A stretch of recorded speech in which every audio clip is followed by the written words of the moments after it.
तो हम डेरिवेटिव्स के कार्यक्रम की शुरुआत करते हैं F&O जंक्शन, जिसमें प्रशांत सावंत आज के हमारे मेहमान जुड़ चुके हैं। फटाफट से उनसे भी एक व्यू पॉइंट ले लेते हैं, उनका इंडाइसिस को यानी कि निफ्टी और बैंक निफ्टी को लेकर क्या टेक है। प्रशांत बताएं, निफ्टी पे और बैंक निफ्टी पे क्या करें टिल एक्सपायरी, परसों एक्सपायरी बृहस्पतिवार को। जी डिम्पी जी, गुड आफ्टरनून और सभी दर्शकों को नमस्कार। तो जहां तक मैं देख रहा हूँ, एक निफ्टी मेरे लिए अभी नो ट्रेड जोन में मैं क्या करना चाहूंगा। तो जब निफ्टी अभी करीब हम 17,500 17,475 इस जोन में काम कर रहे हैं। ये एक स्ट्रगलिंग जोन है, तो मैं हमेशा कहता हूँ कि क्लियर कट हमें जब ट्रेड मिले तभी आप पार्टिसिपेट कीजिए। तो मुझे चाहिए कि निफ्टी 17,650 क्रॉस कर जाए, 17,650 यानी करीबन यहाँ से 150 पॉइंट, तब तक मैं कुछ नहीं करूंगा। एक बार 650 क्रॉस हो जाए तब मैं डेफिनेटली निफ्टी में एक लॉन्ग ट्रेड लेना चाहूंगा। मेरा स्टॉप लॉस होगा 17,520 यानी 130 पॉइंट की मेरी रिस्क होगी। और मेरा फर्स्ट टारगेट होगा 17,950, ये मेरा फर्स्ट टारगेट होगा। और मुझे लग रहा है कि इस बार अगर हम इसको क्रॉस कर जाए तो शायद हम 18,100 तक भी जा सकते हैं। तो क्लियर कट मेक और ब्रेक लेवल जो निफ्टी का मेरे लिए होगा वो 17,650 होगा फॉर अ बाइंग ट्रेड। और जहां तक अभी की पोजिशन है, तो आज का जो डे लो बना है वो बहुत अहम है, और किसी के भी पास लॉन्ग हो तो वही आपका स्टॉप लॉस होना चाहिए। तो उसको स्टॉप लॉस बना के आप होल्ड कर सकते हो। फ्रेश बाइंग करनी, जैसा मैंने कहा, 17,650 के ऊपर करनी चाहिए। और सिमिलरली जहां तक मैं बैंक निफ्टी को देख रहा हूँ, तो यहाँ अभी हम 38,300 38,300 के आसपास है। मेरे हिसाब से क्लियर जो ट्रेड होनी चाहिए वो 38,700 के ऊपर, यानी 1% ऊपर, 400 पॉइंट ऊपर जाने पे ही होनी चाहिए। तब तक मैं कोई फ्रेश बाइंग नहीं करूंगा। तो बाय अबाउ 38,700, स्टॉप लॉस रखूंगा 38,250 पे, और वहां से मैं टारगेट रखूंगा 39,600 तक का। ये मेरे क्लियर दो लेवल्स निफ्टी और बैंक निफ्टी के लिए होंगे जिसके ऊपर मैं बाय करना चाहूँ। ओके, ठीक है। तो आप ये बात कहना चाहते हैं कि फिलहाल अभी आप कोई ट्रेड लेंगे नहीं, लेकिन अगर आप लेना चाहेंगे तो फिलहाल तो ये होल्ड की सिचुएशन है, लेकिन अगर लेना चाहते हैं तो उसमें कुछ कंडीशन होगी। जैसे 38,700 एक बार मोटा मोटी पार होगा तब आपके टारगेट और स्टॉप लॉस एक्टिवेट होंगे, इससे पहले नहीं। तो इसलिए आप कंडीशन को ज़रा ध्यान रखिएगा, बाय और लेवल्स को ना ध्यान रखते हुए कंडीशन ज़्यादा इंपॉर्टेंट है। जो प्रशांत यहाँ पे लगा रहे हैं कि 38,700 है, इस तरह से निफ्टी के भी लेवल्स उन्होंने दिए हैं। निफ्टी भी वो बुलिश तो हैं, लेकिन एक बार वो कंडीशन के साथ ही एंटर करेंगे। 17,500 एक स्टॉप लॉस बन जाएगा, लेकिन बाय होगा 17,650 के ऊपर। टिल जब तक 17,650 नहीं आता, इन सौदों को आप निल एंड वॉइड ही माने। इसका मतलब कोई इसमें तर्क नहीं होगा। ये सिर्फ और सिर्फ आपको बताने के लिए, समझाने के लिए कि ये लेवल है, ये स्टॉप लॉसेस है, किस जगह पर आपको एंटर करना है। ये सिर्फ उसी के लिए हमने एक प्लेट आपके सामने रखी है। और कंडीशन है, इसको आप ध्यान रखें। जहाँ पे प्रशांत सावंत लिखा है वहाँ पे आप देखिए वो लेवल्स हम बकायदा छाप भी रहे हैं आपके लिए, 17,650 और 38,700 जो कि बैंक निफ्टी के हैं। आगे बढ़ते हैं। इंडेक्स का मोटा मोटी व्यू आपको मिल गया होगा। फिलहाल अभी होल्ड है, लेकिन कंडीशन के साथ बाय हम आगे करेंगे जब ये लेवल्स पार हो जाएंगे। अब आते हैं तेज़ी वाले शेयर्स की तरफ।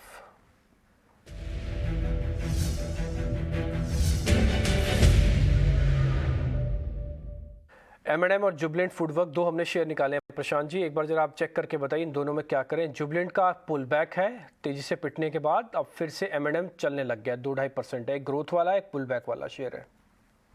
जी रिम्पी जी, फर्स्ट एमएनएम पे डेफिनेटली बात करना चाहूंगा। क्लियर विनर और क्लियर बाय एवरी टाइम जब डिप आ रही है 20 पे, वहां से बाउंस कर रहा है, इसका मतलब इस स्टॉक में स्ट्रेंथ है।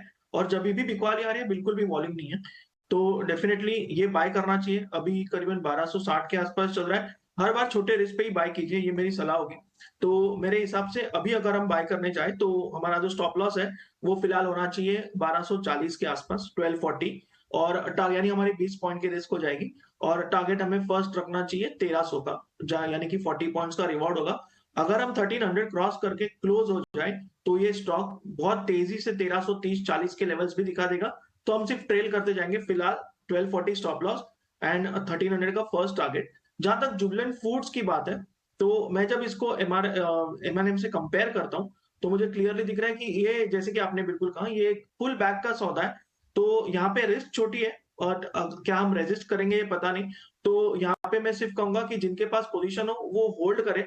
और आपका स्टॉप लॉस होना चाहिए 565 पे, 565। इसमें डेली चार्ट पे एक बहुत अहम रेजिस्टेंस है 590 पे, जो यहाँ से हार्डली 10 पॉइंट ऊपर है। तो यहाँ मैं फ्रेश बाइंग सजेस्ट नहीं करूंगा। ठीक है, 565 का स्टॉप लॉस है। होल्ड करने का ठप्पा हमने आपके स्क्रीन पर लगा दिया। जुबलेंट जिनके पास पड़ा, ठीक है, पड़ा रहे। अगर कोई ताज़ा खरीदारी करना चाहते, थोड़ा भी रुक जाए, अब एक रेजिस्टेंस है जिसको पार होने देना चाहते हैं। प्रशांत, हालांकि अगर आप उनके M&M के ट्रेड पे जाएंगे वो कह रहे हैं कि यहाँ पर खरीदारी की जा सकती है, छोटा मोटा डिप कभी आपको मिल जाए तब भी आप इसमें खरीदारी करें, क्योंकि एक वीकली मंथली एक्सपायरी का एक हफ्ता है, इसलिए स्विंग मिलेगा आपको F&O के शेयर्स के अंदर। आज आप दिन भर में देख भी पा रहे होंगे स्विंग, पहले एक बार बाजार बहुत तेज़ी से रिकवर किया, वापस से लाल निशान में है। 1330 आपका टारगेट होगा M&M पे, और आपका 1240 एक स्टॉप लॉस है। तो दो शेयर्स जो ताज़ा खरीदारी वाली लिस्ट में थे, उसमें दोनों में आपको लिस्ट में से एक जो नाम चुना गया वो है M&M। जुबिलेंट फूडवर्क को फिलहाल होल्ड कर दिया गया। आगे बढ़ते हैं, कुछ एक और सौदों पे आ जाते हैं, और एक और ट्रेड है शॉर्ट कवरिंग के, वो है RBL बैंक और वर्लपूल।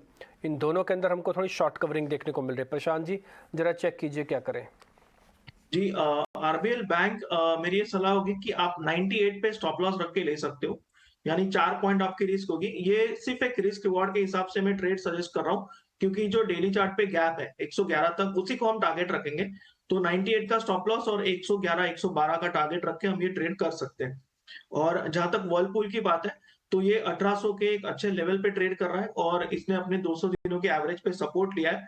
तो ये डेफिनेटली एक पोजिशनल लॉन्ग होना चाहिए, और इसको आप स्टॉप लॉस पोजिशनल ही रखिए, करीबन 1760 का 1760, यानी लगभग 2% आपकी रिस्क होगी, और टारगेट आप करीबन 1900 से लेके 1925 का रख सकते हो। तो स्ट्रॉन्ग बाय वर्लपूल होगा, और एक पुल बैक के हिसाब से RBL बैंक भी आप ट्रेड कर सकते हो। ठीक है, तो हमने दोनों के दोनों लेवल्स आपके स्क्रीन पर रख दिए। RBL बैंक के पहले आप जरा लेवल्स नोट कर लें। 112 का टारगेट है, अभी चल रहा है 102। स्टॉप लॉस ठीक 4 रुपये नीचे है, जो कि 98 का है। तो रिस्क रिवॉर्ड ज़्यादा ठीक है RBL बैंक पे। एक और अभी हमने F&O की एक प्लेट भी दिखाई थी RBL की, तो इसी मंथ के कॉन्ट्रैक्ट की है वो, उसमें आप देख पा रहे हैं जो ओपन इंटरेस्ट है ना वो -23% है, यानी कि ज़ोरदार शॉर्ट कवरिंग हुई है RBL के अंदर। अभी रोल उतने स्पीड से नहीं बढ़े हैं। एक बार इसका रोल ओवर का नंबर्स भी हम आपको बता देंगे। ये आप देख पा रहे हैं 23% का माइनस ओपन इंटरेस्ट, जहाँ पे 3 करोड़ शेयर आपको दिख रहे होंगे, और 4% का प्राइस अच्छा है, यानी कि शॉर्ट कवरिंग बहुत ज़ोरदार है। आते हैं सेकंड वर्लपूल पे। वर्लपूल पे -12% है, यानी कि जो शॉर्ट कवरिंग इस मंथ के अंदर जहाँ पे आपको मिल रही है वो एग्रेसिव मिल रही है। ये क्या आगे चल के लॉन्ग रोल हो रहा है कि नहीं हो रहा, उसको लेकर भी थोड़ा कंडीशन होगा वो, क्योंकि रोल ओवर के आंकड़े आपको चेक करने होंगे।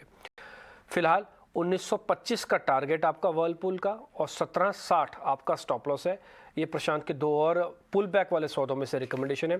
ये सारे लेवल्स जो इस पे हम स्टॉप लॉस और टारगेट आपको देते हैं ना, ये सारे के सारे लेवल्स आप अच्छे से नोट करके रखें। हम कोशिश करते हैं कि एक रिपोर्ट कार्ड हम आपके सामने लेके आएँ, ताकि आपको ये पता भी लग पाए कि जो मेहमानों ने टारगेट स्टॉप लॉस दिए थे उसमें आपको मोटा मोटी रिटर्न कितना मिल रहा है। इसलिए ये जितने भी टारगेट स्टॉप लॉस लगी हुई प्लेट्स आपके आ रही हैं, भले आप लिख लीजिए, फ़ोटो खींच लीजिए, समझ लीजिए, जैसे आपको ठीक लगता हो कीजिए, लेकिन ये आपके सब काम में है। और इसमें निफ्टी और बैंक निफ्टी की जो लेवल है, इसमें कुछ कंडीशंस हैं, इसको भी आप नोट कर लीजिएगा। जैसे 650 17,650 निफ्टी की और 38,700 बैंक निफ्टी की कंडीशन के साथ ये बाय में हमने कन्वर्ट किए।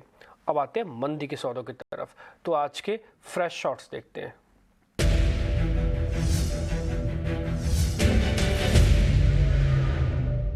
अदानी ग्रुप के शेयर्स के अंदर आज थोड़ी प्रॉफिट बुकिंग देखने को मिल रही है, और ठीक एक्सपायरी से पहले ज़्यादातर अदानी ग्रुप के शेयर्स प्रॉफिट बुकिंग का शिकार हो रहे हैं। ये 2% नीचे आ गया अदानी एंटरप्राइजेस। दूसरा इन्फो एज 4213 वाला शेयर। एक बार जरा ये चेक करके बताइए आप दोनों ही शेयर्स पे आपका व्यू पॉइंट क्या है प्रशांत? जी, डिम्पी जी, मैं अडानी ENT मुझे लग रहा है कि अच्छे सपोर्ट जोन पे आया है, तो ये थोड़ा सा मेरे हिसाब से वेट करना होगा। शॉर्ट नहीं करना चाहिए मेरे हिसाब से। ये एक सपोर्ट पे आया, अगर यहाँ से बाउंस करे और करीबन 3000 का लेवल फिर से क्रॉस कर दे, तो डेफिनेटली ये एक बाइंग जोन में आएगा। और जहां तक इन्फो एज की बात है, तो ये मुझे लग रहा है कि वीक हो चुका है, और इसको डेफिनेटली मैं एक छोटा स्टॉप लॉस लेके सेल करना चाहूंगा। तो इसको मैं स्टॉप लॉस करीबन अभी 4210 के आसपास ट्रेड कर रहा है, और इसको मैं स्टॉप लॉस रखूंगा करीबन 4240 के आसपास, और इसको मैं टारगेट रखूंगा करीबन 4100 से लेके 4075 के आसपास। मुझे लग रहा है ये काफी वीक हो चुका है, और यहाँ से डेफिनेटली इसको बेचा जा सकता है। ठीक है, 4100 से लेके यानी कि 4100 रुपये तक का आपका इसका अंदर टारगेट हो जाएगा। एक बार प्लेट आपकी छपी हुई आ जाएगी, 4100 का टारगेट है, और 4240 आपका स्टॉप लॉस है। अच्छा, एक और बात, कई बार आपको लगता होगा कि टारगेट तक का हमको जाना चाहिए कि नहीं जाना चाहिए। आप स्टॉप लॉस को तो अच्छे से पकड़ के रखें, लेकिन टारगेट कई बार अपने सिचुएशन के अकॉर्डिंग भी आप चेंज कर सकते हैं। तो इसमें 100 रुपये का टारगेट है, 40 रुपये का टोटल रिस्क है, तो रिस्क रिवॉर्ड हो गया करीब करीब 1:2.5 का, यानी कि 40 रुपये जाएंगे और 100 रुपये आएंगे। इन्फो एज को शॉर्ट करना चाहे तो करें। अदानी ग्रुप के शेयर्स में जो प्रॉफिट बुकिंग आ रही है फिलहाल अभी छोड़ दें, शॉर्ट में तो तब्दील नहीं करेंगे उसको हम। आगे बढ़ते प्रशांत जी, आप अपने जरा ट्रेडिंग कॉल्स बता दीजिए। जी मेरे रडार में जो 3 स्टॉक्स हैं उनके बारे में बात करूंगा, पर उसी के साथ एक मुझे लग रहा है कि इस बार की एक्सपायरी में हमें छोटे रिस्क पे निफ्टी में पार्टिसिपेट करना चाहिए। तो मैंने जो पोजिशनल बाइंग लेवल्स तो आपको बताया कि हम 17,650 के ऊपर ही करें, बट मुझे दिख रहा है कि जो इस एक्सपायरी की 17,600 की कॉल है वो करीबन 40 रुपए चल रही है। तो हम इसको बिना स्टॉप लॉस के लेंगे, 40 रुपीज के रिस्क रखेंगे। और मुझे लग रहा है अगर ये एक्सपायरी स्ट्रांग हो जाए और जो मेरे टारगेट है यानी हम 17,750 तक एक्सपायरी दिखे हमें, तो ये करीबन 125 से 150 के जोन में जा सकता है। तो एक रिस्क रिवॉर्ड के हिसाब से मुझे अच्छा लग रहा है। तो जो भी पार्टिसिपेट करना चाहे, जिनको ऑप्शंस का नॉलेज है, तो एक छोटे रिस्क में छोटी क्वांटिटी में इससे कर सकते हैं। और जहां तक स्टॉक्स की बात है, तो मुझे लग रहा है कि 3 जो मेरे सिलेक्शन है, तो फर्स्ट स्टॉक होगा गेल। मुझे लग रहा है मैं रोक गेल रहा एक हूँ बहुत आपको अच्छी बेस एक मिनट के लिए मैं आपको रोक रहा हूँ। ये 17,600 की कॉल का भी रेट क्या है ये बताओ पहले आप।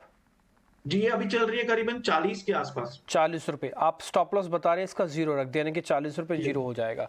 टारगेट आप दे रहे हैं इसका 125 रुपये। जी ठीक है, तो आप जहाँ पे स्टॉप लॉस लगा ना वहाँ पे 0.1 कर दो, 1 रुपये डाल दो इसके अंदर।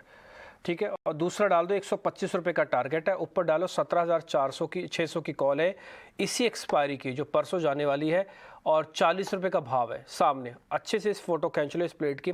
ये 17,600 की कॉल 40 रुपये के अंदर आपको मिलेगी। 125 का आपका रेट, 1 रुपया स्टॉप लॉस। ये एक ऑप्शंस का ट्रेड होगा। जल्दी से अपने आप ट्रेड बता दीजिए सर। जी तो डिम्पी जी, फर्स्ट पिक जैसे मैंने कहा कि गेल एक बेस फॉर्मेशन हो चुका है, बिल्कुल इसको ले सकते हैं विद स्टॉप लॉस बिलो 127, 127 के नीचे स्टॉप लॉस से ले सकते हैं। टारगेट मुझे लग रहा है ये 142 से 145 जोन के लिए तैयार हो चुका है।